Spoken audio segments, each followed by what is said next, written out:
When I was doing my applications, if you'd have asked me what commercial law firms actually do, I don't think I'd been able to answer. And that's a pretty big problem if you're trying to become a commercial lawyer. And I think the reason that it's confusing is two things. One, these firms do loads of different things.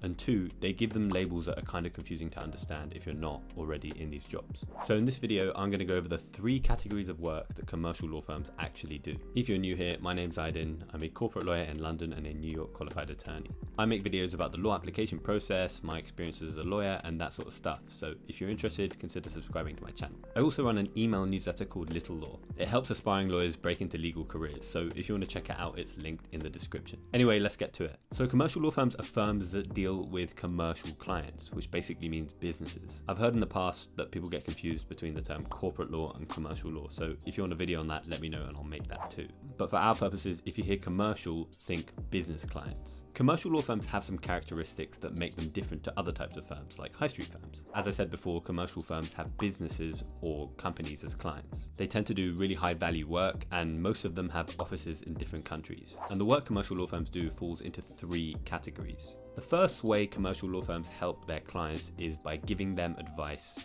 to comply with the law and help minimize risks in what they're doing. This is called advisory work. In the day-to-day running of a business, companies do loads of things that they might need legal advice on, like entering into new contracts or trying to keep up with new regulation in their industry. For some of their regular contracts, like let's say a sales agreement they have with a customer that they're doing every day, they won't need a lawyer's help for that. But for bigger things, they'll want help from lawyers. Let's say we have a car manufacturer and they're entering into this super long-term, exclusive, multi-year supply agreement with a battery manufacturer for their new electric cars. They'll use a commercial contracts lawyer to help them write this agreement, negotiate good terms for them, and make sure that they're matching things that are standard in that industry. Or let's take another example. Say the government has put in place a new law for car manufacturers to say that they need to meet these super strict emissions targets by the year 2030. Along with that, they have to file really detailed reports on their whole supply chain and how all their suppliers are also meeting these targets. So that company could then turn to an environmental lawyer at a commercial firm to help them understand the new rules and make sure that they're complying with them. In both these examples, the lawyer is advising that business, so that's why it's called advisory work.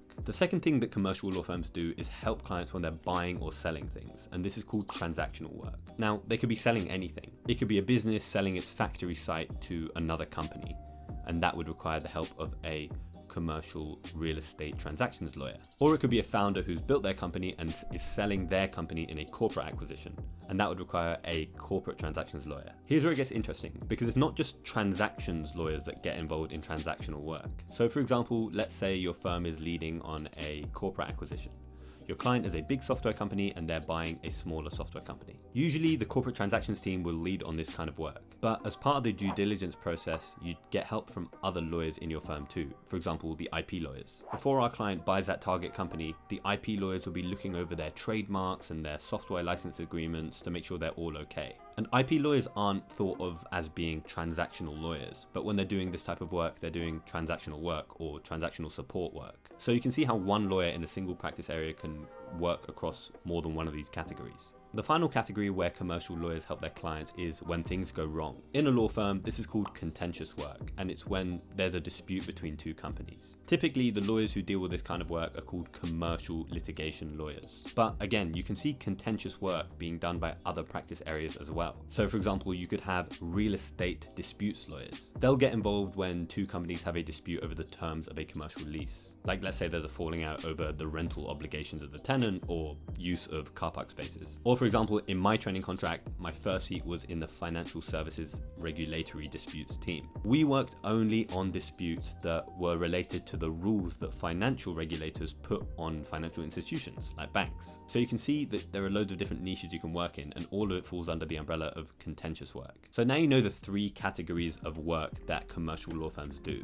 You've got advisory work, transactional work, and contentious work. Some practice areas fall pretty squarely into one of these 3 categories, like corporate transactions lawyers fall into transactional work, or commercial litigation lawyers fall into contentious work. But we saw in the examples, other practice areas can exist across 2 or even 3 of these categories. Let's say you have an employment lawyer and they're helping their client hire new people in a new country and comply with all the employment laws in that new country. That's advisory work. That same employment lawyer could be also working with a client who has a dispute with one of their former employees. That's contentious work. Then this busy employment lawyer could also be helping review some contracts for a corporate transaction as part of a due diligence process. That's transactional work. So I think this is a really good question you can ask when you meet lawyers and it's not really clear what type of work they do. So if you meet an employment lawyer, you can ask them, how is their work split across advisory, transactional, and contentious work? And the reason this is interesting is because it will probably differ from firm to firm. So hopefully that framework has helped you understand what commercial law firms actually do. You probably won't be asked this question specifically in your application process, but the fact that you know it will show throughout that process and it will be really impressive. As always, let me know what you thought by leaving a thumbs up, a thumbs down, or a comment down below. And if you're interested in these kinds of videos, consider subscribing because I'll be putting out more application related content too. For all you aspiring lawyers, I run a commercial awareness email newsletter called LITTLELAW, which you should sign up for. Anyway, I hope you found this helpful and I'll catch you next time.